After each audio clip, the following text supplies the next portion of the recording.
இன்னைக்கு நம்ம இந்த வீடியோல எத பத்தி பார்க்க போறோம்னா, லிங்க் லிஸ்ட் பத்தி தான் பார்க்க போறோம்.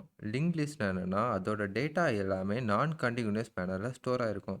நான் கன்டினியூயஸ்னா, இப்போ அரேல வந்து எல்லாமே வந்து சீக்வென்ஸ் மேனர்ல ஸ்டோர் ஆயிருக்கும். இப்போ 0, 1, 3ன்னு இருக்குன்னு நெனச்சுருங்க. இந்த டேட்டா எல்லாமே சீக்வென்ஸ் மேனர்ல ஸ்டோர் ஆயிருக்கும். சீக்வென்ஸ் மேனர்னா இதோட அட்ரஸ் வந்து 10ன்னு இருக்குன்னு நெனச்சுருங்க. அடுத்த டேட்டாவோட அட்ரஸ் வந்து 11ன்னு இருக்கும். பட் லிங்க் லிஸ்ட்ல அப்படியே இருக்காது. லிங்க் லிஸ்ட்ல எப்படி இருக்கும்னா, இப்போ ஒரு டேட்டா இதே டேட்டா 1, 3 இருக்குன்னு நெனச்சுடுங்க. அந்த டேட்டா வந்து ஃபர்ஸ்ட் வந்து M1 லொகேஷன்ல ஸ்டோர் ஆயிருக்கும். 1 வந்து M1 லொகேஷன்ல ஸ்டோர் ஆயிருக்குன்னா, 3 வந்து அந்த லொகேஷன்ல வந்து எங்க வேணுமோ ஸ்டோர் ஆயிருக்கலாம்.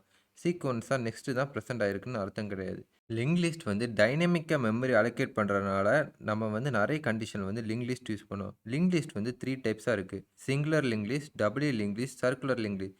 சிங்குலர் லிங்க் லிஸ்ட்னா ஃபார்வர்ட் ஆவறதுக்கு தான் டிராவர்ஸ் பண்ண முடியும். டபுள் லிங்க் லிஸ்ட்னா என்னன்னா, ஃபார்வர்டாவும் டிராவர்ஸ் பண்ணலாம், பேக்வர்டாவும் டிராவர்ஸ் பண்ணலாம். சர்க்குலர் லிங்க் லிஸ்ட்னா ஒரு சைக்கிள் ஃபார்ம் ஆகும்.